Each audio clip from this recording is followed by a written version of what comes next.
ሸገር ካፌ ሸገር ካፌ ሸገር ካፌ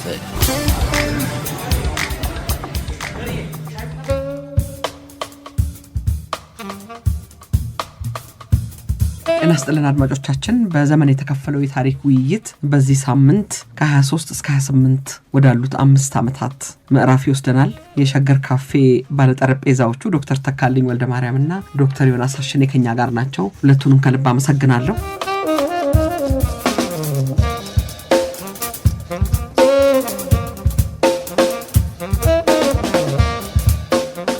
የዚህ ዘመን 3 አምዶች የአፄ ኃይለ ሥላሴ ንጉሠ ነገሥት ሆኖ ዘውድ መጫን፣ የህገ መንግስት ጉዳይ እና የጦርነት ዝግጅት ናቸው። እነዚህ ርዕሶች ተነስተዋል። ነገር ግን በዛሬው ውይይት የህገ መንግስቱንና የጦርነትን ዝግጅት በሚመለከት ምናልባት ሰፋ ያለ ትንታኔ ይሰጥበታል። የዳያሎጂካል ታሪክ ምርምር በዚህ ዘመን ምን አዳዲስ ሁኔታዎችን ያሳየናል?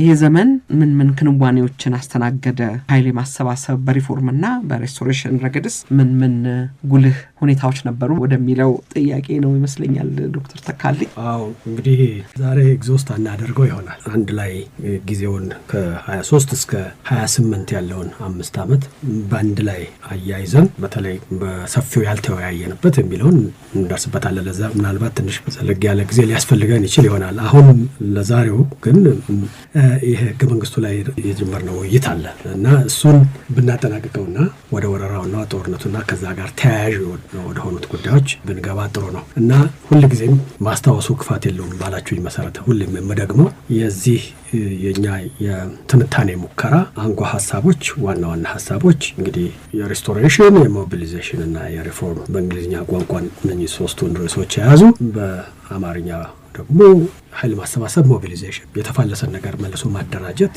ወይም የጠፋን ነገር ማቅናት ወይም ያጡትን ነገር መልሶ ለማግኘት ሙከራ የማድረግ ሪስቶሬሽን ብዙ መልኮች ያሉት ሙከራና ከዛ ደግሞ የሪፎርምና የለውጥ ጉዳዮች ይዘን ነውና የምናደርገው። ይህንን ዘመን ስናይ በእነኚህ በሶስቱ ርዕሰ ጉዳዮች ስር ዋና የነበሩትን ክንዋኔዎች ነው የምናየው እና ዋና ብለን የለየናቸው አንደኛው የስርዓተ ንጉሱ ነው። እንደ ስርዓተ ንጉሱ ራሱ አንድ ትርጉም ያለው ክንዋኔ ነው እና እሱን የምናነበውና የምንረዳው ከምን አንጻር ነው? የዘውዱ መልሶ ራሱን በደንብ በከፍተኛ ደረጃ ማጽናትና ማስቀመጥ ነው ወይስ ሌሎች ከሪስቶሬሽን ውጪ በሞቢሊዜሽን መልክ ልንረዳው የምንችለው በራሱ የኃይል ማሰባሰብ ሙከራ ነው? በተለይ በውስጥ ጉዳዮች ብቻ ሳይሆን ከአገሪቱ ነጻነት መጠበቅ ጋር በተያያዘ አዳዲስ ኃይሎች የሚሰባሰቡበት የኢትዮጵያን ነጻ ሀገርነት በዓለም ላይ እንዲታወቅ እንዲናኝ ከማድረጉ ሙከራ ጋር የሚያያዝ ነው ብለን የምንገመገመው ነው። በዛ አይነትም ነው በተወሰነ ደረጃ የገመገም ነው። ሁለተኛው ህገ መንግስቱ ነው። ህገ መንግስቱንም እንደዚሁ ከሞቢሊዜሽን አንጻር ስናየው ምንድነው ማነው ሞቢላይዝድ የሚሆነው በዛ ኮንቴክስት ውስጥ ለምን ግብ ለምን ዓላማ ምንድነው ደግሞ የሪስቶሬሽን ኤሌመንቶቹ እዛ ውስጥ ያሉት ከዘውዱ ስልጣን እንደገና መደራጀት ጋር ብቻ ነው የሚታየው ወይስ እንደዚሁ ሌሎች ዓላማዎች አሉት እና በተለይ ደግሞ ከሪፎርም ጋር እንዴት ነው የሚያያዘው የሚለውን ነገር ነው የምናየው እና መጨረሻ ላይ ደግሞ ሶስተኛው የወረራውና ወረራውን ለመመከት የተደረገው እንቅስቃሴ ነው። እሱንም እንደዚሁ የሶስቱን መሰረተ ነገሮችን ይዘን እንደገና የምናየው ነው እና መጨረሻ ላይ ሶስቱንም አንድ ላይ ደግሞ አድርገን በምን አይነት ደረጃ በምን አይነት ዳያሌክቲክ ነው እነዚህ ሶስቱ የሚታዩበት በዚህ ዘመን እንደ ዘመን ነው እንደ ንዑስ ዘመን እንላለን እና አሁን እስካለፈው ውይይታችን ድረስ ህገ መንግስቱን አንስተን የህገ መንግስቱን ጉዳዮች በዛው የተነሱትን ጉዳዮች ብዙ ነገሮች አንስተናል። እሱንም እንደመደብባቸው አንድ ጥቂት ሐሳቦች ልጨምርና እናንተም ጨምራችሁበት እና ተወያይተን ወደ ጦርነቱ ዝግጅትና በተለይ ሞቢሊዜሽን ጎልቶ ወደሚመጣበት የዚህ ዘመን ክፍል እንሄዳለን ብዬ አስባለሁ። በጣም እንግዲህ በቀደም እንዳልነው የህገ መንግስቱ በብዙ ወገኖች የተጻፈበት ነው፣ የተተነተነ ነው፣ የተተቸ ነው። በታሪክ ምሁራንም ህገ ምሁራን ኮንስቲቱሽናል ሰዎችም በህግ ምሁራንም በሌላ በፖለቲካል ሳይንቲስቶችም ከብዙ ወገን በብዙ መልክ የተተነተነ ነው እና ፎከሱ የነዚህ ትንታኔዎች ዋና ትኩረት ዓላማው ምን ነበር ወይ ይሄ ህገ መንግስቱ ሲታወጅ ምንን በተለይ የፖለቲካ ዓላማ ለማሳካት ነበር? መንስኤው ምንድነው የሚለው ላይና ሁለተኛው ደግሞ ውጤቱ ምንድነው? ምን ጠብ የሚል ነገር ተገኘ ለህዝቡ?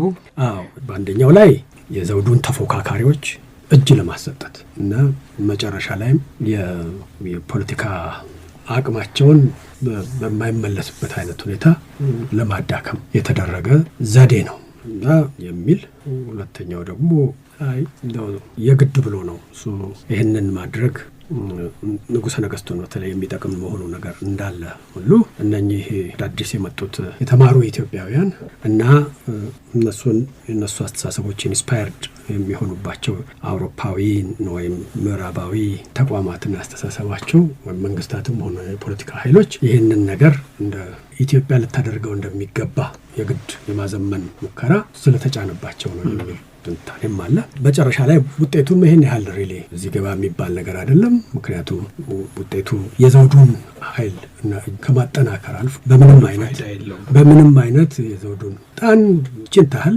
የቀነሰውና እንትን ያለው የለም እና ከሪቶሪክ ውጪ ምንም ይዘነው የምንሄደው ነገር የተወ ነገር አይደለም የሚል እንድምታ ያለው ትንታኔ። እነኚህን ሁሉ በአንድም ሆነ በሌላ መልኩ እነዚህን ሁሉ እውነት ነው ሊያሰኙ የሚችሉ ነገሮች አሉ እና ይሄ መደረጉ የመባሉ ስህተት ነው፣ ፍጹም ስህተት ነው እያልን አይደለም። ነገር ግን ከዚሁ ጋር በተጓዳኝ ግን መታየት ያለበት ነገር ለምንም ዓላማ ሆነ ለምንም ፍላጎት ማስፈጸሚያ ይሁን በማንም ምክርና በማንም አባባይነት ወይ አስገዳጅነት ይደረግ ምንድን ነው ይሄ ነገር አዲስ የፈጠረው ነገር ብሎ መመልከት ጥሩ ነገር ነው። አዲስ የፈጠረው ነገር ስንል ምናልባት እነሱ ባሉበት ይሄ ሪፎርም የማሻሻል የማሰልጠን ምናምን እንትኑ ሳይሆን በኋላ የበለጠ ከረንሲ እያገኘ የበለጠ ግነት እየያዘ የሚመጡ የፖለቲካ ዲስኩራችን ውስጥ የፖለቲካ የሀሳብ ልውውጣችን ውስጥ የበለጠ እየገነኑ የመጡ ነገሮች የተጀመሩበት ጊዜ ስለሚመስለኝ እነዚህ ምንድን ናቸው? በዛ ጊዜ ከዛ በፊት ከህገ መንግስቱ በፊት እዚህም እዛም አንዳንዴ በተባራሪ ከሚሰሙ በስተቀር የኢትዮጵያ የፖለቲካ ዲስኮርስ ውስጥ ወይ ስነ መንግስት እሳቤዎችና የሀሳብ ቀመሮች ውስጥ ያልነበሩ አሁን ግን አንድም ሆነ በሌላ መልኩ ተቋማዊ ሆነ መልክ ያዙ በኋላ የሚሄዱ አንዴን ብዙ ተቋም ማለት አይቻልም። ግን እንደው መነሻ ነው።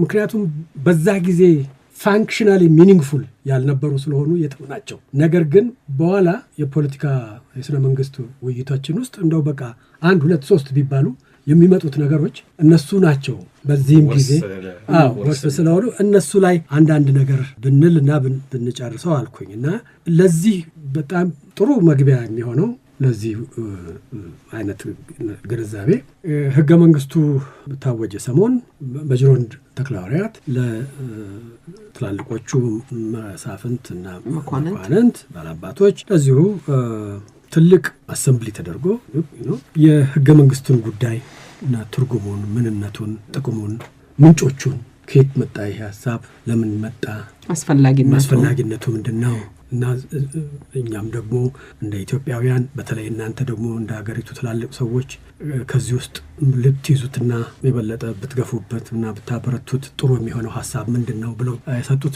መግለጫ ይመስለኛል። ይህንንም አፄ ኃይለ ሥላሴ በጣም በኋላ ምናልባት ያን ጊዜ በጅሮንድ ተክለሐዋርያት በሚያቀርቡበት ጊዜ ከተረዱትና ከጠቀሜታውን ካዩት የበለጠ በኋላ ከጦርነቱ በኋላ የህይወት ታሪካቸውን ወይም በስደት ሆነው በጻፉበት ጊዜ አስፈላጊ ነው ብለው ይህንን እንደ አንድ ምዕራፍ አድርገው መጽሐፋቸው ውስጥ አስብተዋል። ስለ ህገ መንግስት የተሰጠ ማብራሪያና በጅሮንድ ተክለሐዋርያት እንደሆኑ ይናገራሉ። ግን እሳቸው ያነሷቸው እነዚህ ናቸው ብለው ይገልጹታል። ይሄና ያ እንደ ጥሩ የውይይታችን አንከር ማድረግ እንችላለን እና ከዛ ውስጥ ምናልባት ያነሷቸውን ነጥቦች ብንወስድ ምናልባት አንዳንዶቹንም አረፍተ ነገሮች ሐረጎች እንደዚሁ ብናነባቸው ትንሽ ግንዛቤን ያሻሽላል፣ ይጨምራሉ ብዬ አስባለሁ። ተቃውሞ ከሌለ እና እዚህ ውስጥ በተለያየ ደረጃ ከአንድ በላይ ሀሳብ በአንድ ሐረግ ውስጥ በአንድ ፓራግራፍ ውስጥ ሊካተት ይችላል። ስለዚህ ሀሳቦቹን እንዳወጣናቸው ለዚህ ሀሳብ የሚገልጸው ይሄ አረፍተ ነገር ይሄ ሐረግ ነው ማለት ያስቸግር ይሆናል። ግን ጠቅለል ብለው ነው የሚቀመጡት። እንግዲህ እዚህ ውስጥ የነጻነት ጉዳይ፣ የኃላፊነት ጉዳይ፣ የስነ ስርዓት የአስተዳደር ጉዳይ ኦርደርሊ ገቨርንመንት ስርዓት፣ የህግ የበላይነት ጉዳይ ፍሎ ጉዳይ፣ በተለይ ደግሞ የዜጎች ደህንነት ጥበቃ ጉዳይ ፕሮቴክሽን ኦፍ ዘ ዊክ የህዝብ ጥበቃ ጉዳይ የደህንነት ማለት ነው። እና ይነሳሉ። በዛም ኮንቴክስት ኢትዮጵያውያን የኢትዮጵያ ተወላጆች የሚል ምንተናለ በዛ ኮንቴክስት ውስጥ ኢትዮጵያውያን እንደ ኢትዮጵያውያን በአጠቃላይ ልታሰቡ የሚገባበትን ሁኔታ የሚያሳስቡ ኤሌመንቶች አሉበት። ቀድሞ የነበረው የኢትዮጵያ ኢትዮጵያ ተወላጅ ቢሆን ማለት ኢትዮጵያ ውስጥ የተለያየ ቦታ የተወለዱ ሰዎች ማለት አይደለም። አሁን አዲሱ የኢትዮጵያ ተወላጆች የሚለው ጉዳይ ናሽናል ዜግነት የሚለው በእንግሊዘኛ ማሰብ የለብንም። ምክንያቱም ብዙ ጽሁፎች የሚመጡ ሳብጀክቱ ነው የሚለው በእንግሊዘኛ ስለሚመጣ በአማርኛ እንዳልከው ተወላጅ ብሎ የኢትዮጵያ ተወላጆች የሚለው ነገር እና የኢትዮጵያ ተወላጆች ዜጎቹ የሚሉም ኤሌመንት አለበት ማለት ስናነብናል። ይሄ ማለት እንግዲህ እቺ ተወላጅነት ናሽናል ሲቲዝን አለውም ናሽናል እና ዜግነት ሰማው እንትን እያሉም ቢሆን የሚቀጥሉበት ጊዜ ነው። ግን የኢትዮጵያ ተወላጅ የሚለው ፎርሙሌሽን በጣም ኢምፖርታንት ነው ባይ ኢትሰልፍ whatever its content was። ግን የኢትዮጵያ ተወላጅ የጎጃም የጎንደር የዘጌ የምናምን ተወላጅ አይደለም እና የኢትዮጵያ ተወላጅ የሚለው ነገር ከንጉሠ ነገሥቱ ዜጋነት ጋራ አብሮ በአንድ ትንፋሽ የሚቀርቡበት ሁኔታ ይታያል እዚህ ውስጥ ነው። እና መጀመሪያው አንድ ብንጀምረው ጥሩ የሚሆነው በኋላም ከምንነጋገረው ነገር ጋር የሚለው ህገ መንግስቱ የተሰራው እስከ ዛሬ ድረስ ወደ ኋላ የጎተተንን ትልቅ ችግር የፈጠረብንን ነገር እልባት ለመስጠት የሀገራችን የፖለቲካ ስርዓት ውስጥ አካሄድ ውስጥ የመንግስት ስርዓት ውስጥ በቀጣይነት ፕሮብለም የነበረውን ነገር መልክ ለመስጠትና ለማቆሙ ነው የሚለው የእሳቸው ገለጻ ኢምፖርታንት ነው። ስለ ስርዓት ነው የሚያወሩት እሳቸው። እንግዲህ ያለፉት 10 15 20 ዓመታት በዛ ጊዜ የፖለቲካ መናቆር እና ትግል አልነበረም በሁለቱ የዘውዱ ወገኖችና ራሳቸውን ለወንበሩ ላልጋው የሚያጩ ብዙ ተዋናይ ነበሩ። ብዙ መሳፈት መጥተዋል ብለን ይሄ ነገር በጣም ትልቅ ችግር ስለሆነ ይሄ ነገር መቆም ስላለበት ነው ይላል። ከዛ ነው የሚነሳው ጥቅሞቹን እንትን በማለትና ምን ይላሉ?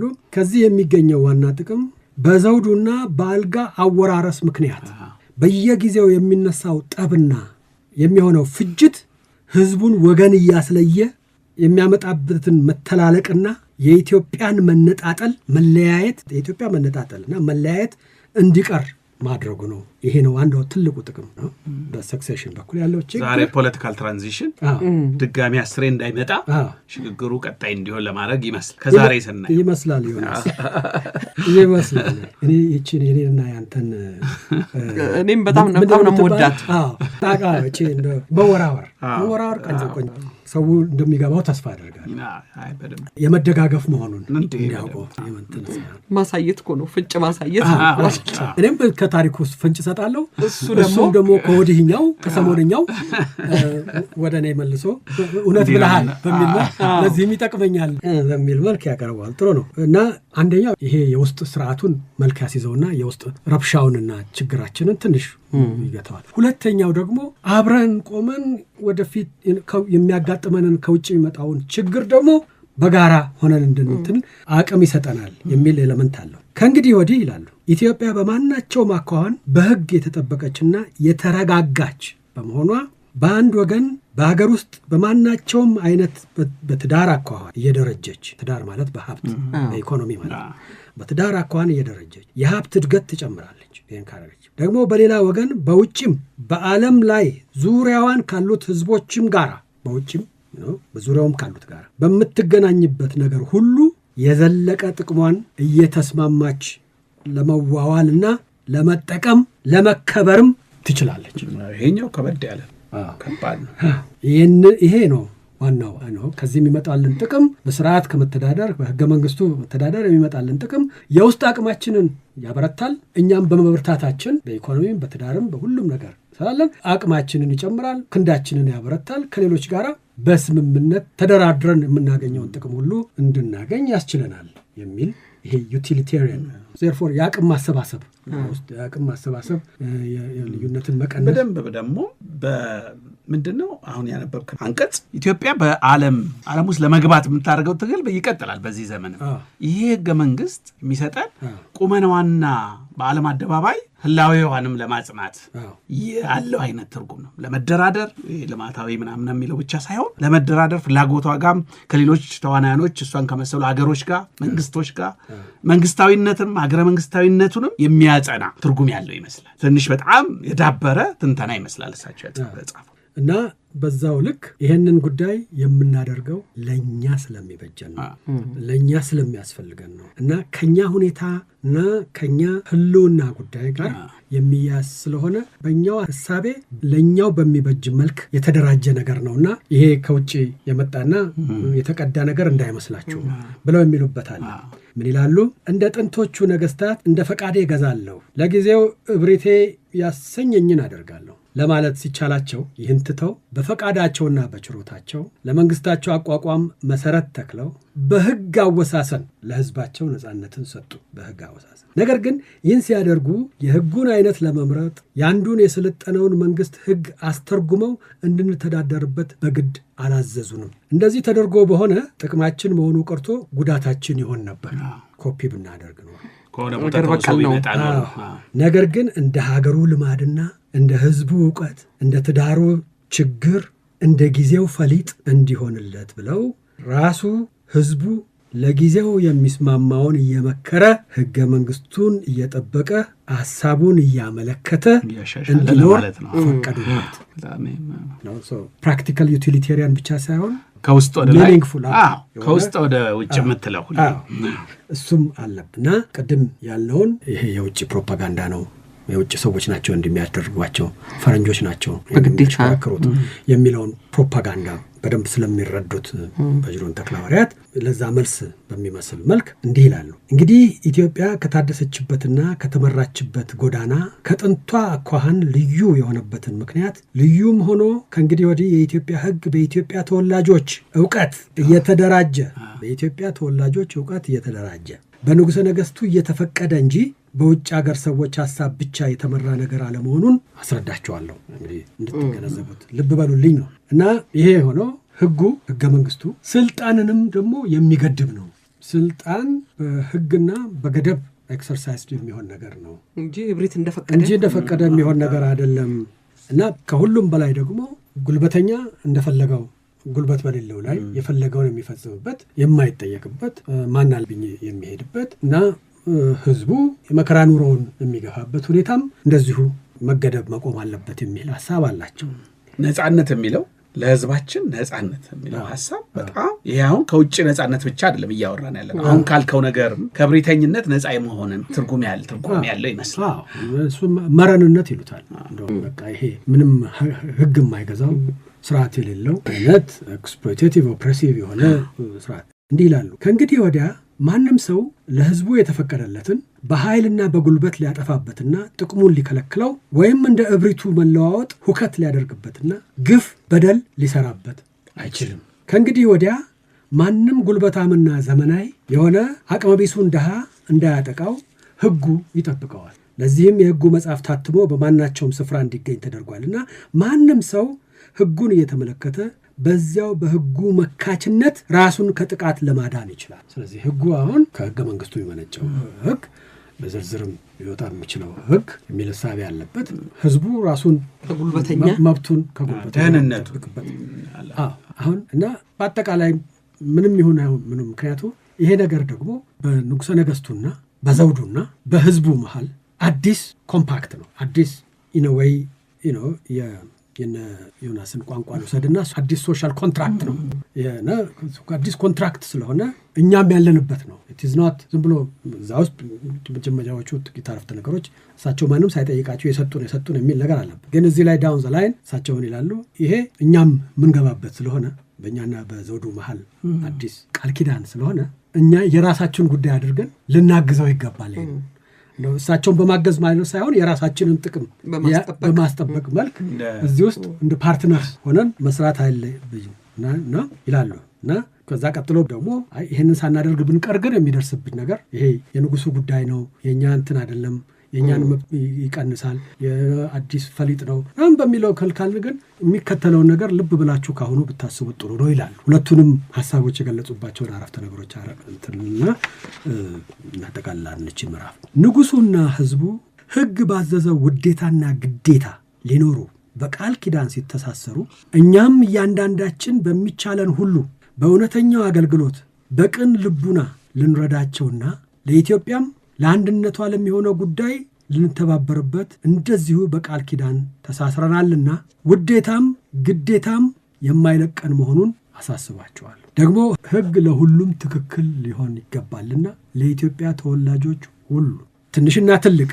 ሀብታምና ድሃ የሰለጠነና ያልሰለጠነ ሳይባልና ሳይለይ ሁሉም እንደ ዕድላቸው መጠን እንዲጠቀሙ ያስፈልጋል እና ይሄ ነው እንግዲህ ያለውን የሶሻል ሂራርኪ ከዛ ተነስቶ የሚመጡትን ገደቦች ልዩነቶች መዋቅራዊ የሆኑ እንትኖች እነዚህ ሁሉ በህግ አግባብ ውስጥ ካልሆነ በስተቀር ከእንግዲህ እንዲቀጥሉ አይችሉም ነው።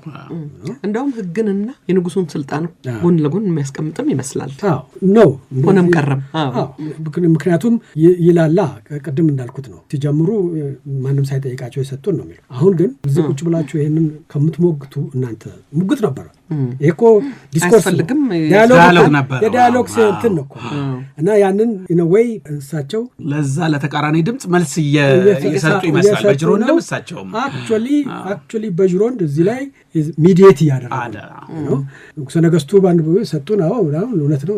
ግን አሁን ደግሞ እዚህም እኮ ቃል ገብተዋል በቃል ኪዳን አብረን የምንኖርበት ነገር ነው እና ይሄንን ነገር በዛ ጊዜ አፄ ኃይለ ሥላሴ ወደውታል ፈቅደውታል። በልልኝ ጎሽ በልልኝ እኔም ስልጣኔን እየሰጠሁ ነው ምናምን ምክንያቱም በተወሰነ ደረጃ የኢትዮጵያ ህዝብ ወደ መንግስት እንትን አስተዳደር ጉዳይ የሚገባበትን መንገዱን መክፈት አለብን የሚል ነገር ቢኖርም አሁኑኑ ሶሻል ኮንትራክት አይነት ነገር የህዝብ ስልጣን የመንግስት ስልጣን የንጉስ ስልጣን የምናምን ተብሎ እንደዚህ የሚል ነገር ላስቡ ይችላሉ። ነገር ግን ይሄ ሐሳብ እዚህ ተቀምጧል ነው። ይሄ ሐሳብ በዛ ዲስኮርስ ውስጥ የኢትዮጵያ ተወላጆች ከላይም ከታችም በምንም ሳይለያዩ የህግ ፕሮቴክሽን ነው በክላስ በሀብት በምናምን ሳይለያዩ ወይም ደግሞ እዚህ ደረጃ ነው ይሄ ሰለጠነና ያልሰለጠነ የሚለው ጉዳይ እኮ የካልቸር ዲስክሪፕሽን ነው የባህል ጉዳዮች መገለጫ ቋንቋ ነው ያን ጊዜ እና እንደው በባህል ደረጃ ከኛ ጋር ከዚህ የሚመስል ወይ እዚህ ደረጃ የደረሰ ወይ ይሄን የተቀበለ ይሄንን የሚያመልክ ይሄንን የሚያስብ የሚለው ነገር ያንን አይነት ልዩነት በሌለበት ነው ይሄ ነገር የሚሰራው እና የሶሻል ኮምፓክቱ ኢትዮጵያንም እንደዚሁ የኢትዮጵያንም ህዝብ የስልጣን አካላቱን ብቻ ሳይሆን ሌሎችንም የሚጨምር ነገር መሆን የግድ ስለሚል እዛ ውስጥ የእንደኛ ጉዳይ እንደራሳችሁ ጉዳይ አድርጋችሁ ልትተባበሩ ይገባል። ውዴታም ግዴታም ነው ይሄ ካልሆነ እና እዚህ ውስጥ ኦፍ ኮርስ ይሄ ካልሆነ አደጋው ምንድነው የሚሉበት ላይ እንዲህ ይላሉ። በድንገተኛና በቀላል ሐሳብ በስሜት ማለት ነው በቀላል ሐሳብ በድንገተኛ እንደመጣልን በደንብ ኮንሲደርድ ባልሆነ ሐሳብ እየተነሳን ለህዝቡ የሚያመጣውን ጥቅምና ጉዳት ሳንገምት ሳናመዛዝን የሰራን እንደሆነ ወደ ከፍተኛው የስልጣኔ ደረጃ መድረሳችን ቀርቶ ይልቁን ወደ ታች ወደ አላዋቂነት እየተመለስን መዋረዳችን አይቀርም። ይህንንም ሁሉ እናንተ እዚህ ያላችሁት ጌቶች ትስቶታላችሁ ብዬ አልጠረጥርም። ነገር ግን በውጭ ያለውን ህዝብ ምናልባት አብዛኛውን ህዝብ የእውቀቱን ደረጃ ሳትገምቱት አትቀሩምና እንደው እናንተ በጣም አትቀሩምና በንጉሠ ነገሥቱ ፍቃድ እናንተ መሪ ሞግዚት እየሆናችሁ ጥቅሙንና ጉዳቱን ለመለየት እስቲችል እያስታገሳችሁ እንድታቆዩት ያስፈልጋል። ይሄንን አባብለው ነው የሚናገሩት ባለስልጣናቱ። ምክንያቱም የኛ እንደ ሀገር ከፍ ማለት በጣም አስፈላጊ ነገር ነው እና ይሄ መቼስ የሚጠፋችሁ ነገር አይመስለኝም። ከግል ጥቅምና ከግል ክብርና ከግል ማዕረግ የበለጠ ይሄ ትልቅ ነገር እንደሆነና እናንተንም አታውቁም ብያለሁ ያው አታውቁም ብለዋል። ግን የማያውቁ ሰዎች ብዙ ስላሉ ለህዝቡ ጋር ይህንን ነገር እኮ ይዛችሁ እንደው ህዝቡንም ቀስ እያላችሁ ወደዚህ የምታስገቡት እናንተ የሚል የማሳሰቢያም የማባበያም የምሁራን ሚና እንግዲህ አወቅን ብለን መንግስት ጋር ስንሰራ መስራት ያለብንን ነገር የሚጠቁሙም ይመስላሉ። ምንድነው መንግስትንም እያገለገልን መንግስት እንዲቆም ስቴቱ እንዲደረጅ የሚፈልግ ሰው ሄዶ ይሰራል። ቤተ መንግስት ይሄዳል አይደል? ቤተ መንግስት አካባቢ እንሆናለን። ግን እኚህ ሰውዬ ሲሆኑ የህዝቡንም ጥያቄ የህዝቡን ፍላጎት የህዝቡን ሊጠቅመው የሚችለውን ነገር ወደ መንግስት ባለስልጣናቱንም ለህዝብ እንዲጠቅሙና እንዲሰሩ የሚወተውቱ እንጂ መንግስት ጋር ቆመው መንግስት ያስቦላቸዋል ይሄን ስሩ እያሉ አይደለም ያሉት የህዝቡ ፍላጎት ይሄ ነው፣ ህዝቡ ላይደርስበት ላይፈላቆ ይችላል ይላል የሚሉት እነዚህን ሰዎች እያባበሉ ነው። ስለዚህ የኢንተሌክቹዋልስ የምሁራኑ ሚና በመንግስትና በማህበረሰብ መካከል አንተ ሚዲዬሽን ያልከው ሚዲዬት ግን ሲያደርግ የመንግስትን ፕሮፓጋንዳ ሁሉ ህዝብ ላይ መጫን ሳይሆን የህዝብን አስፓይሬሽን ፍላጎት ጥቅም በሰነድ በህግ በተቋማት ውስጥ በማስረጽ መንግስትም እንዲተራው የመንግስት ባለስልጣናትም መንግስት የሚያስበው ይሄን ነው እናንተ በለዚህ ሐሳብ ተገዙ ህዝቡንም አሰልጥኑ አዋልዶ የሚል ውትወታ አለ። ተነዘ ኢንተሌክቹዋል ሚና በጅሮንድ የሰሩት እዚህ ጋር በደንብ መኖርና መቀጠል ከፈለጋችሁ አዲሱን ተቀበላችሁ ተረድታችሁ ነውና ለራሳችሁ ወቁበት አይነት ነገር ነው ያለበትና ከፍም ያረጋዋቸው ታውቃላችሁ አታውቁም አይሏቸው የግድ እንዲያውቁም እየወተወቷቸው ነው ያላ ቢያንስ ያላችሁበት ኦፊስ ይሄ እንድታውቁ ያስገድዳቸዋል ምን ይሉ ይመስላል እና ስለ ህዝብ የሚናገሩ ይመስላል ስለ ህዝብ ሳይናገሩ ነው ስለ ህዝብ የሚናገሩት እና ለብዙ ዘመን ለሚመጡ ምሁራን መንግስት ጋር ሄደው ለሚሰሩ ሰዎችም ምሳሌ ለሚያው ውርስ በኋላ አላ የኢትዮጵያ ፖለቲካ ማህበረሰብ መንግስት እና በኋላ ላይ መሃል ላይ ያነበቡ የበቁ ያወቁ ሰዎችም ሚዲዬት ያደርጋል። ሁሌ ኢንተሌክቹዋል ምንድነው የሚሰራው ብለን በታሪክ ውስጥ ብንተነተንና ፕሮግራም ብንሰራ ከነዚህ ፕሮፌሰር ባህሩ ፓዮኒርስ ከሚላቸው ጀምረ ልናያ እንችላለን እና ሚናቸው የመንግስት አፈቀላጤ ሳይሆን የህዝብ አፈቀላጤ ሆነው አፈቀላጤነቱን ግን በጥበብ በተሞላ ንጉሱንም ሳያስቀይሙ ባለስልጣናቱንም አባብሎ የህዝብን ፍላጎት በተቻለ መጠን ጠረጴዛው ላይ እንዲቆየ ማድረግ ሚና ነው። ይሄ በጣም ጥሩ ነው። አንተ ሚዲዬሽን ያልከዋን ተለተንኩት ተለጣኔ ነው ይሄ። እኔ ይሄንን ሳቀርብ በዛ ጊዜ የነበሩ ምሁራን እንዲህ ነበር የሚያደርጉት ብዬ አልተቀለልኳቸው። በጅሮን ተክለሃሪያት እቺ ነው የሚያደርገው። አንዱ ብዙ ጊዜ የምንሰራው ስህተት ምንድነው ምሁራኑንም ሆነ ምሁራኑ አድረስ የሚያደርጓቸውን ተዋናዮች መኳንንቱንም መሳፍንቱንም ጠቅለል ባለ ቋንቋ አንድ አይነት አይደንቲቲ ያላቸው ይመስል አንድ ቋንቋ የሚናገሩ ይመስል አንድ አይነት ስትራቴጂ ያላቸው ይመስል ነው እና በጎን ስለሚናቆሩና በጎን ስለሚገፋፉ ብቻ በውስጣቸው ህብርና አንድነት ያለ ይመስል አድርገን የማቅረብ ዝንባሌ አለብን። ስለዚህ እንደውም አንዳንዴ ከዛ አልፈን እንደ ትውልድ እንተናገራለን። እዚህ ትውልድ ምሁራን የዚህ አይነት እንትን ያላቸው ምሁራን ከውጭ የመጡ ከዛ ትንሽ ቆይተን ደግሞ ከምዕራቡ ዓለም የተማሩ እንደዚህ አድርገን መኳንንቱንም እንደዚሁ በተለያየ አይነት መልክ ውቅር የተለያዩ ሰዎችን አንዱ ላይም ብዙ አይነት መልክ ያለው ፍላጎት ሲያራምድ የሚውለውን ሁሉ ጠቅልለን በኋላም ይሄው ልማዳችን ያስተሳሰባችን ልማዳዊ ያስተሳሰብ ነው። ወዴት ይላል ቀስ እያለ በኋላ የመጡት ምሁራን ደግሞ የስልሳዎቹ ትውልድ ይባላል ወይም የአብዮታዊ ትውልድ ይባላል። ሁሉ ሰዎች በአንድ አይነት ሲምፎኒ ኦርኬስትራ ውስጥ አንድ አይነት ሙዚቃ የሚጫወቱ ይመስላል። ይሄ አይደለም ግራጫ ነው የምንለው ነገር ተመልሶ ይመጣል። እንደውም ከተለያየ ምንም እንኳን በአንድ ዘመን በአንድ ጠረጴዛ በአንድ ትውልድ በሚባለው የምንኖር ሰዎች ብንሆነ የምናነበው መጽሐፍ የምንሰማው ሙዚቃ እንደው ቢመሳሰል እንኳን ዞሮ እሳቢያችን ፍላጎታችን ተልኳችን ኮሊንጉ ራሱ ከግለሰብ ከአንድ ቤት መንትያ እንኳን የተለያየ የእናት ወድ ዥንጉርጉር ነው የሚባለው ትውልድም ዥንጉርጉር ነው እንደ ኢትዮጵያ ብለን እንናገር እንችላለን። እንደ ኢትዮጵያ በአፍሪካም ውስጥ እንኳን እንደ ኢትዮጵያ የምሁራኑ አስተሳሰብ ውቅር ልዩነት በሚገርም ሁኔታ የሚታይበት ሀገር የለም። በማንኛውም የአፍሪካ ሀገር ወይ እንግሊዝና ከእንግሊዝ ጋር የተያያዘ ወይ ፈረንሳይና ከፈረንሳይ ጋር የተያያዘ ወይ ስፔን ወይ ፖርቹጋል ወይ ጀርመን የትምህርቱ የተማሩበትና የሄዱበትና የተቀረጹበት ሀገር ሳቤ ነው። እዛ ሀገር ውስጥ ቀድሞ ቀኝ ገዢ የነበረው ሀገር ከዛ የሚመጡ የሳቤ ውርሶች የኢንተሌክቹዋል ባህሎች ትራዲሽንስ እነሱ ናቸው የሚታዩ እንደማዋቅር ሆነው ትውልድን ኢትዮጵያ ውስጥ ወንድሜ ገበያ ነው። በአራቱ አቅጣጫ ሰው ይበተናል። ከአራቱ አቅጣጫ ሀሳብ ብሎ የሚጠቅመኝ ነገር ብሎ የተመለሰው ማለት ይመለሳል። ከዚህ ደግሞ ከቤተ ክህነት ከመስጊድ ሀገር ባህል ውስጥ የወጣ ደግሞ ቤት ይጠብቀዋል። ቁጭ ብሎ እየተማረ እየጻፈ እያነበረ ነው የመጣው። ማነበውም ቢያንስ እያዳመጠ እየተከራከረ። አሁን አሜሪካ የሄዱና እኮ አውሮፓ የሄዱ ምሁራን ናቸው ፖለቲካል ፓርቲ መስርተው ወይ ነው በሐሳብ ከዚህ የመጡና ከዚህ የመጡ ለማስታረቅ እና አሁን በየጊዜው አንድ ቦታ ላይ ይሄ ነገር አይሰራም ይሄ ነገር ይለወጥ የሚልበት ጊዜ ሐሳቡን የሚያመጣው ሰው ብዙ ጊዜ የሚያወርድልን እሱ የተማረበት ሀገር ነው የነበረውን እና የተሰራበትን እሱ የሚያደንቀውን ነው። በቃ ከሰሞኑ ከጀርመን የመጡ ሰዎች አንድ ቦታ ላይ እንትን ካሉ የጀርመን ሞዴል ሀገር ማለት አውሮፓ ነው።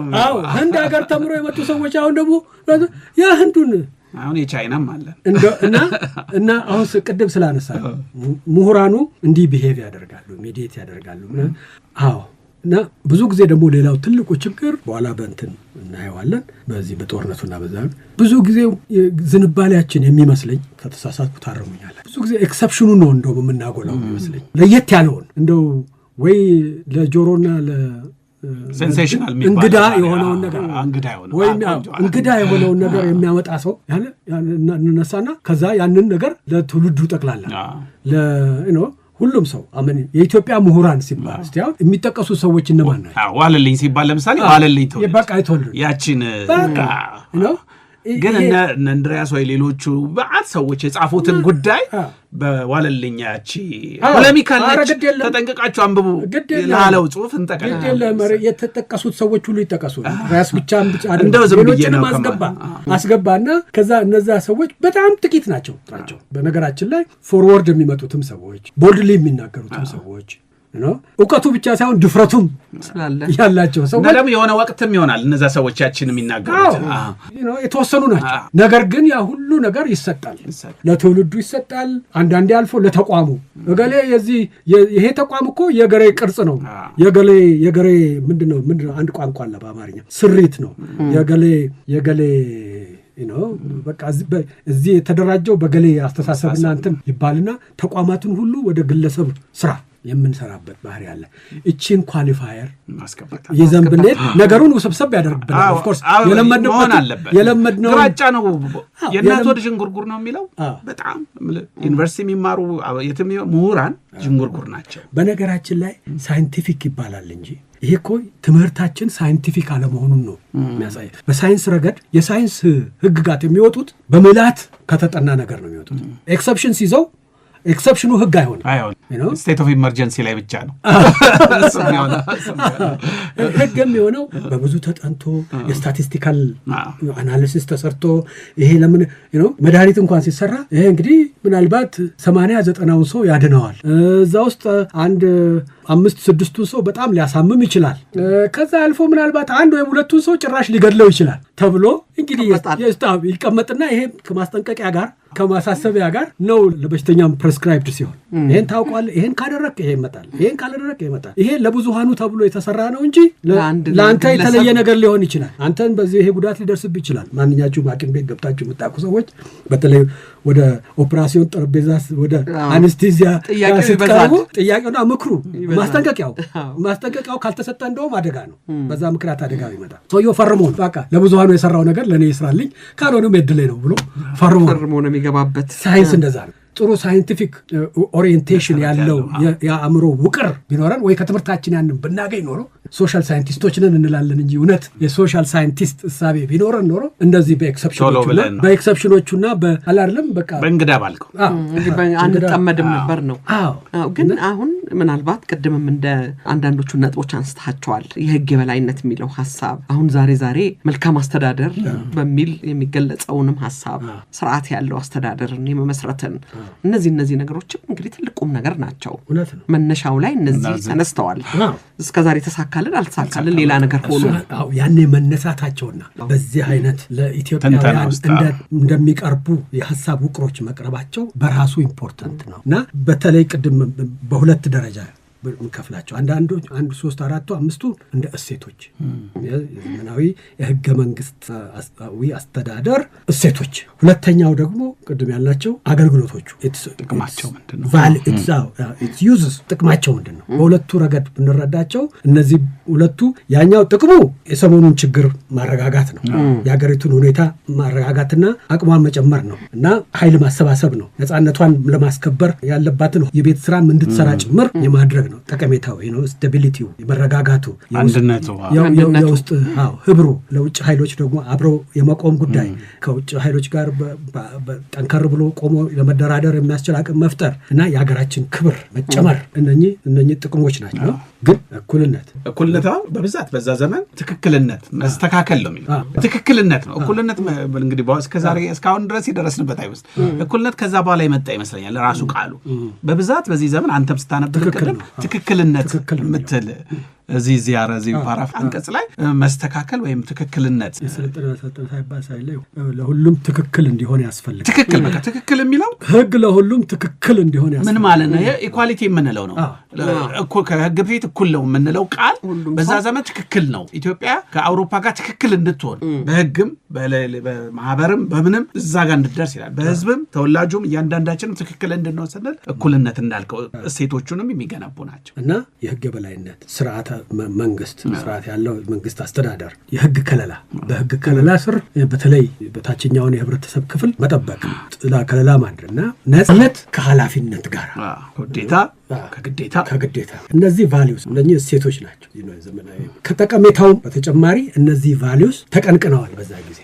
እኔ ቅድም ማዛ እንዳልሽው ምን ያህል ቀመን ምን ያህል ሄድንበት ከዛው ጊዜ የጀመረ ውይይት ነው ለማለት ነው። አዲስ ፖይንት ይሄ ነገር በዛ ጊዜ ሆን ተብሎ ተቀምጦ ታስቦበት አፄ ኃይለ ሥላሴ ከምሁራኑ ጋር ቁጭ ብለው ቀምረውት ላይሆን ይችላል። ምሁራኑ ወይም እኚህ ምሁር የተመረጡትና ይሄን ያደረጉት ነገር ከራሳቸው ከልቦናቸው አፍልቀው ምናምን የሰሩት ነገር ሊሆን ይችላል እና ምናልባት አድማጮቻቸው ይሄንን የምትለው አንተ ያው የአዲሱ መኳንንት ለመወደድ እናንተን ለማለት ነው ሊሉ ይችላል እና ለጊዜው የነበረው ሁኔታ ከነኚህ ከአንዱ ከሁለቱ ከሶስቱ ሁሉ ሊሆን ይችላል። ነገር ግን ይሄ የኢትዮጵያ ፖለቲካና የመንግስት አስተዳደር ሌክሲኮን ውስጥ ዲስኩር ውስጥ የከባበት ሀሳቦቹ በጣም ኢምፖርታንት ሀሳቦቹ ይገባሉ፣ ሴቶቹ ይገባሉ፣ አስፓይሬሽኑ ፍላጎቱ ይገባል። ይህን ግን ስንል አንድ ማምጣት ያለብን ነገር የፖለቲካ ኩነቶች ወይንም የፖለቲካ ተቋማት ሰነዶች የፖለቲካ ሁኔታዎች በአዲስ መልክ ወይንም ታድሰው ሲሰሩ እንዴት እንገምግማቸው እንዴት እናጥናቸው ብለን ስናስብ በብዛት የምንሄደው ምንድነው ዩኒቨርሳል የሆነ መለኪያ ነው የምንፈልገው። አሁን ለምሳሌ ኮንስቲቱሽን እንበል ምርጫ እንበል ፓርቲ እንበል የሆነ የፖለቲካ ተቋም የፖለቲካ ህግ የፖለቲካ መዋቅር ምንም ይሰራ ትልቁ ችግር አንተም እንደምትለው ሌላ ሀገር ሄደን ፈረንሳይ ሀገር ህገ መንግስቱ ምንድነው ሚናው ስንል ህገ መንግስቱ ወንድማማችነትን ሊበርቲ ነፃነትን ወንድማማችነት ምናምን አምጥቷል። ያችን 3 መለኪያ ነገር ከፈረንሳይ አምጥተን የኢትዮጵያን ህገ መንግስት እንለካበት ስንል ብዙ ጊዜ ላይሳካልን ይችላል። ወይንም የእንግሊዝ ሄደን የመገምገሚያ ቼክሊስት ይዘን መተን ትልቁ ችግር እሱ ነው። ቲዮሪውን ከሆነ ቦታ ከተውሰን እናመጣ ነቅለን እናመጣና እዚህ ሀገር ከሚካሄደው የታሪክ ፍሰት ውስጥ መለኪያ መነጽር እሱን አድርገን ነው የምንፈልገው። ሁሉ ጊዜ አይሳካልንም። የአፍሪካ ሂደት በቃ የተናቀፈ ነው፣ የተረበሸ ነው፣ የወደቀ ነው፣ የተዘረረ ሀገር ነው ምናምን የምንለው በሙሉ ፖለቲካ ህላዊው ነው ወይም ፖለቲካል ኦንቶሎጂ ነገረ ፍጥረቱን በአውዱ በዘመኑ በመንፈሱ ገብተን ይሄ ምን ሚና ተጫወተ በዛ አንተ ሁሉ በዛ አውድ ውስጥ ምን ነበረው ሚናው ፖለቲካ ትርጉሙና ኦንቶሎጂው ወይም ህላዊው ምንድነው ትርጉሙ የሚሰጠን ጥቅሙ ምንድነው የሰጠን እስቴት ምንድነው ያመጣልን ነገር ምንድነው ብለን መለኪያችንን ያንን እንተው የዩኒቨርሳል የሚባለው ከተለያየ ሀገር ምንዋሳው እንተው አይደለም። ግን ከዚህም ከታች ወደ ላይ አንተ እንደምትል ከውስጥ ወደ ውጭ የሚወጣው ነው ከታሪክ ውስጥ ሂስቶሪሳይዜሽን ውስጥ ገብተን መስፈርቶቹን አውጥተን የኢትዮጵያ ይሄንን ወይም የአፍሪካ ውስጥ ያየነው ነገር ይሄን ነገር አምጥቶ ነበር ፋንክሽኑ ወይንም ጥቅሙና ጉዳቱ በዚህኛው ፖለቲካ አውድ ውስጥ ነው ማስገብተን መለካት ያለብን። መለኪያችንም መስፈሪያው ከዚህ ውስጥ መጀመሪያ ነጥሮ መውጣት አለበት። ከዛ ዓለም አቀፍ የተለያዩ ኮምፓራቲቭ ወይም በንጽጽር የምናያቸው የተለያዩ ህገ መንግስቶች የሰሩትን ሚና እንደሞን ተውሰን የኢትዮጵያ ይሄን አምጥቷል፣ በጃፓን ይሄን አምጥቷል፣ በፈረንሳይ በአሜሪካ ይሄን አምጥቷል፣ የኢትዮጵያ የናይጄሪያ ይሄን አምጥቷል። ከዚህ ውስጥ ነው እውቀት መጨረሻ ላይ ሪኮሜንዴሽን ማውጣት ያለብን እንጂ በዓለም ዩኒቨርሳል የምንለውን የአውሮፓን መስፈርት የአውሮፓን ታሪክ እንደ ዓለም አቀፋዊ መለኪያ ተውሰን የሌላውን ዓለም ስለቡሌ ቴንደንሲው ምንድነው የሌላውን ዓለም የታሪክ ሂደት በአውሮፓዊ የታሪክ ሂደት መስፈሪያ ሁሌ ስለምንሰፍረው ትልቁ ችግር እሱ ነው። አሁን የተሰራው ስራ ግን በኢትዮጵያ የሶስቱ አምዶች ዲያሎጎች ውስጥ ህገ መንግስቱ ሲመጣ ምን ይዞ መጥቷል? ምን ፋይዳ ነበር? ንጉሱ ምን ይሉ ነበር? በጅሮን ምሁራኑ ምን ይሉ ነበር? ህዝቡ እንዴት ተጠቅሷል? የሚለውን ለማየት በደንብ ጥሩ ምሳሌ ይሆናል። እንግዲህ የሚቀረው በዲያሎጂካል ሂስትሪ ውስጥ ምን ቦታ አለ? ሞላይዝ ያረጋል ወይ ሪፎርም ያረገ ነው ወይስ ደግሞ ሪስቶር ያረገ ነው የሚለውን ደግሞ እንሰማለን። አሁን ያነሳው ነጥብ በጣም መሰረታዊ ነው። ለዚህ ነው ቅድም እኔም ከግምገማዊ መነሻ መሄድ የለብንም እና የሊትሬቸሩም ችግር ይገመግመዋል። ይሄ ነው በዚህ ቼክ ሊስት መሰረት ይሄ ህገ መንግስት ምን ጉድለት ነበረው ምናምን ብሎ ላርጅሊ ዲስሚሲቭ የሆነ ነገር ያደርጋል እና ይህን ሲያደርግ ሁለት ነገሮችን ነው የምንዘነጋው። አንደኛው እነኚህ ህገ መንግስቶች ተቀዱባቸው የሚባሉ ሀገራትም ውስጥ ብትሄድ በእነሱም ታሪክ ውስጥ ብትሄድ ህገ መንግስት ዲቨሎፕ የሚያደርግ ኢቮልቭ የሚያደርግ እና አንድ ቦታ ተቸንክሮ የቀረና አንድ ጊዜ ተገልጦላቸው በደንብ እነሱ ደርሰውበት ያስቀመጡት ከኛ ከሼልፍ ላይ አንስተን ምንቀዳው ነገር አይደለም። ኢቮልቭ ያደርጋል። ከጃፓን ተቀዳ ቢባል ከእንግሊዙማ የተጻፈም ነገር የላቸው እና ከዚህም ተቀዳ ከዛም ተወሰደ ቢባል የተወሰነ ምዕራፍ ላይ ያ ህገ መንግስት የነሱ ህገ መንግስታቸው ያለበት ሂደት ላይ አንድ ቦታ ላይ ተቀንጭቦ ከዛ ላይ ተወሰደ ብሎ ከማለት በስተቀር ስታንዳርዳይዝድ የሆነ የህገ መንግስት ኮንሰፕሽን እና አሰራር እና ውቅር የትም ቴምፕሌም ያለ አንደኛ እሱን ነው የምንረሳው። ሁለተኛ አሁን በጅሮንድ እንደሚሉ ይሄ የኛን ሀገር ሁኔታ ለማስተካከል የኛን ችግር ተገንዝበን የኛን ሀገር ፈሊጦች አውቀን እኛ ያለንበትን ሁኔታ በእኛው ቋንቋና በእኛው ዝንባሌ አውቀን የሰራነውና እንጂ የውጭ የቀዳነው አይደለም። የውጭ ብንቀዳማ ኖረው ከጥቅሙ ጉዳቱ ያመዝናል ብለው በግልጽ ቋንቋ አስቀምጦት እያለ ሊትሬቸሩ ምንድነው የሚለው? ከዚህ ሀገር የተቀዳ ነው። ትንታኔው ሁሉ በቃ ከዚህ ቀዱ እየተናገሩ ኦኬ ይሄ ለፕሮፓጋንዳ ብለው ነው ምናምን። ግን ለፕሮፓጋንዳ ይሄንን ማለት ለምን ያስፈልጋል? በዛ ጊዜ ጥሩ ነገር መርጠው ኦፍ ኮርስ ይላሉ፣ ጃንሆይም ይላሉ፣ በሌላ ቦታ የሌሎችንም አንበባናል አይተናል ይላሉ። እውቀቱ ንጽጽር አለው። ሌላው ደግሞ ኢቭን ቀርተውም ቢሆን ከሆነ ቦታ ተቀርቶም ቢሆን በትርጓሜ ውስጥ አዲስ ፍጥረት ሁሉ ይወለዳል። ትክክል። ትርጓሜ አዲስ ፍጥረት ይሰጣል። ከአንድ ሐሳብ ከፈረንሳይ ከጃፓን ከሆነ ቦታ ተወልዶ ወደ አማርኛ ወደ ኦሮምኛ ወደ ተለያዩ ቋንቋዎችና አውዶች ስናስገባው ልዩ ፍጡር ነው የሚሆን። ትራንስሌሽን ውስጥ ኤጀንሲም ይወለዳል። ያ ትራንስሌት አድርጎ ለራሱ ለቤቴ ይበጀኛል ብሎ የሚያስገባው ሰው አንደኛ ተዋናይ ነው፣ ደራሲ ነው። ሁለተኛ የፈጠረው ነገር ያኛውን አክኖሌጅ ቢያደርግም እዚህ ጋር ሌላ ፍጡር ሆኗል። ቋንቋ ይቀየራል፣ አውዱ ይቀየራል። በተግባራ ሂደት ውስጥ ሌላ ባህሪ ይዞ ይወለድ። ይህንን ነው ሶሻል ሰዎች የሶሻል ሳይንስ ሰዎች ማጥናት ያለባቸው።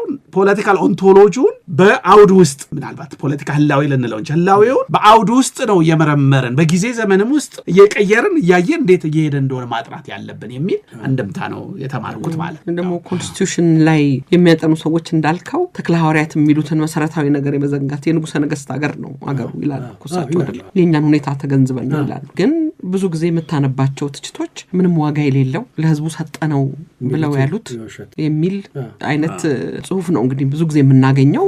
የህግ ባለሙያ ሰዎችም ሲናገሩ ይሄንን ነው ብዙ ጊዜ የሚደጋግሙት። እሱ ነገር በነገራችን ላይ ዛሬም ነው። ለምሳሌ ምርጫ የባለፈው ምርጫ ይካሄዳል። የባለፈው ምርጫ ኢትዮጵያ ብዙ ፈተናዎች ሰርተናል። የሆኑ ፕሮግራሞች አለ።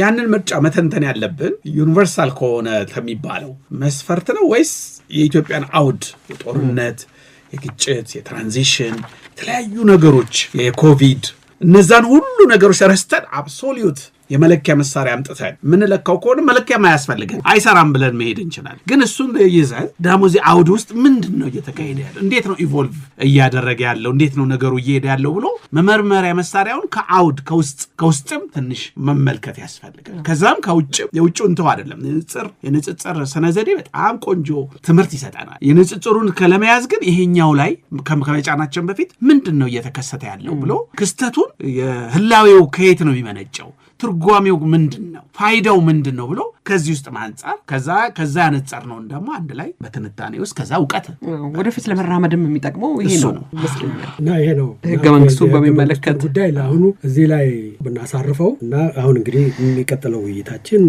የጦርነት የኢትዮጵያ ትራጀዲ እንትን ያለው እንደው ሲወራም ሲነገርም በአንድ በኩል ስለ ራሳችን የምንወቃቀስበት የበለጠ የምንካሰስበት፣ በሌላ ወገን ደግሞ በእኛ ሕዝብ ላይ በሀገራችን ላይ የደረሰው ሰቆቃና መከራ እየመጣብን እንደው የዛ ጊዜ ውስጥ እንደው ባይነሳ የምንመርጥበት ማንም ሰው በጣም ትራጂክ የሆነ ነገር ሲያጋጥመው ከፍተኛ የሆነ መፋለስ ሲያጋጥመው ብዙ ጊዜ ባይናገረው ይመርጣል። አእምሮም ይዘጋል ይመስለኛል እና ሲናገርም ደግሞ ቶሎ ብሎ ወዲያው ወደ መካሰስ ወደ መወቃቀስ ስለሚሄድ እሱም እንደገና አሁን ያለውን ሁኔታውን በተለያየ አይነት መልክ ምሬትንም ስለሚያከርም በጣም ጥቅለል ያለ ነገር እና ቶሎ ሰው ገብቶበት ቶሎ የሚወጣበት ነው እና አምስቱን ዘመን ይሄ የወረራው የጣሊያን ወረራ የኢትዮጵያውያንን የመከላከል ሙከራ እና በየቦታው ላይ የደረሰውን ከፍተኛ ጥፋትና በደል መከራ የሚመለከተው ክፍል ነው። ይህንን በራሱ እስቲ አንዳንድ ነጥቦች እናንሳና መካከርና እንነጋገርና እዛ ከሁለቱ ሌሎች አንዶች ከስርዓተ ንጉሱና ከህገ መንግስቱ ጋር ተያያዥ አድርገን በዚህ በ5 ዓመት ጊዜ ውስጥ የነበሩትን ነገሮች ከትንታኔ ማዕቀፋችን ጋር አይተን እንገመገምና እናልፋለንና ወደዚህ ወደ ጣሊያን ወረራና ያን ጊዜ በተከሰቱት ነገሮች ላይ አንዳንድ ነገሮች ሀሳብ ተለዋውጠን እንሄዳለን። አድማጮቻችን የዛሬውን ውይይት በዚሁ እንደመድማለን። በሚቀጥለው ውይይት ቀደም ብለን ፈንጠቅ እንዳደረግነው ውይይታችን በወረራው ላይ ይሆናል ትኩረቱ። እኔ ሁሉንም አመሰግናለሁ። ከኛ ጋር የነበሩት ዶክተር ተካልኝ ወልደ ማርያም፣ ዶክተር ዮናስ አሽኔ ናቸው። ከልብ አመሰግናለሁ። አሁንም